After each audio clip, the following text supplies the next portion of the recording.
Coming up to 8:30 Wednesday night on the hit list on KMFM. You're listening to Glen Scott. Hi to Celine and to Suzanne on Twitter over at KMFM Official. Drop us a message on there.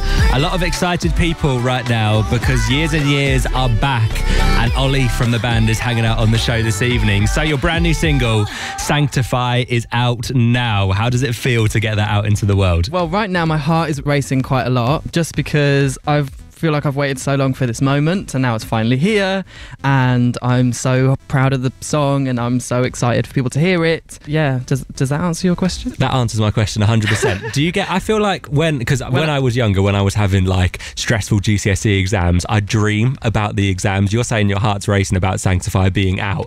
Are you having Sanctify dreams yet? Well, I'm having like anxiety dreams where it's like, because my anxiety dream is I'm on stage in like somewhere and I don't know my lines or I don't know the song or I'm like completely naked and I've been having that kind of dream lately, so I can tell I'm a little bit nervous, but I'm mostly excited. lots of naked dreams on the stage. How do you recover? Exactly, putting that image in everyone's minds right now. How do you recover from these dreams, or do you wake up when it reaches peak pressure? I feel like this is like a counselling session. You're right, it is. Well, you know, I just sometimes I write them down in my journal. Keep a diary. That's always healthy, I think. Yeah, that's healthy. And then you can sell it on later. There you go. You've got multiple sources of finance there. Love it. For somebody who hasn't heard the track Sanctify, can you tell me a little bit about it? So, our new song Sanctify, I was actually inspired to write it because I've had a couple of encounters, shall we say, with guys who identified as straight, but I would make friends with this guy and then after a certain point the relationship became something a bit romantic. I was quite interested in that experience and what was going on for the both of us because, you know, I'm on the other side of my like whole coming out journey and, you know, I was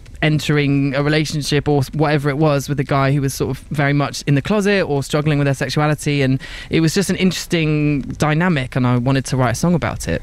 And I feel like with Sanctify it sounds like Years and Years, but it sounds like you've evolved. To me it's got kind of like a dark sound. I heard it yesterday for the first time and it sounds so good, so I'm so excited to hit play on it in a minute. Yes. So it's taken from Difficult Album number 2 in your guys' words. Is Difficult Album number 2 ready? It is ready. I mean, it's not completely ready, but all the songs are pretty much done. It's just a few sort of production things that need to be tweaked. But yeah, the album is nearly ready. So what can we expect from it? I think this album, kind of like what you said, which was very nice, the sound, I think it still sounds like Years and Years, but we've kind of just tried to experiment a bit more with the stuff that we love, and I love pop music, so we've kind of, I think each song tells a little bit of a different story. I'm so excited to hear it. Olly from Years and Years is hanging out on the hit list on KMFM this evening. We'll get back to chatting to Olly and we'll play Sanctify next. I remember us alone.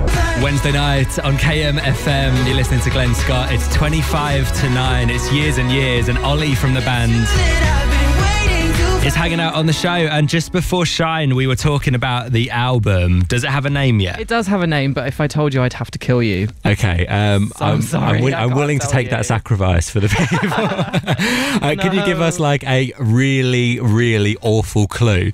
I always tell people this, so like if you've got the album name, give me a clue where nobody will guess it, but to me it will feel like an exclusive. Oh, it's a place. It's a place. Good. That's a good clue, to be fair. A lot of people just say like, oh, it's got the letter E in it, but I like the place. So now everyone's going to be sitting there on Google Maps trying to think, okay, where's this Years and Years album? We're talking about writing. For you to be in the mood to write the kind of perfect pop banger, who do you need in the studio with you? Where do you need to be? And kind of what mood do you need to be in? It depends, actually, because sometimes I like to just be by myself, like in a room with a piano, like late at night where no one can hear me. And then sometimes we, like me, Mikey and Emery, took a little trip for 2 weeks in the countryside and stayed in this cottage and had like a fireplace, Mario Kart, That sounds mac and lovely. cheese. Yeah, and worked on songs for a couple weeks that way. And then, you know, if you're in a studio environment, you just want someone who really understands you, and you can, like, you know, bounce off each other. And Yeah. I had a writing session one day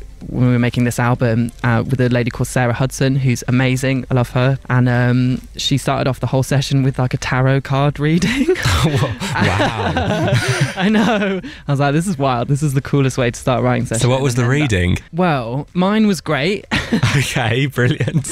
But there was a specific card that she pulled out that then became the title of a song, so I don't want to spoil it. Oh, okay. So it really depends. Where's the weirdest place you've ever written a song? I think I have to either be by a piano or an instrument or sound to write a song. You know how, like, the Hoover has a like a pitch when you hoover the floor, and it has a hum. Yeah. Sometimes I'll just, like, make little harmonies over the Hoover pitch. So you're hold on, let me take 2 steps back. So you're cleaning in your house, the Hoover's on, and you're singing along with the Hoover. Yeah, basically, yes. The Hoover, I'm calling the Hoover the instrument in this case. Like, you just need to be by something that makes a beautiful hum. Like, please tell me that the Hoover song is on the new album. Yes, it is. Thank you. I think that's a lie, but I'll take it as truth. So after Olly Murs released a song called Years and Years, talking about the new album, have we got the song Olly Murs coming onto that? Yeah. We do.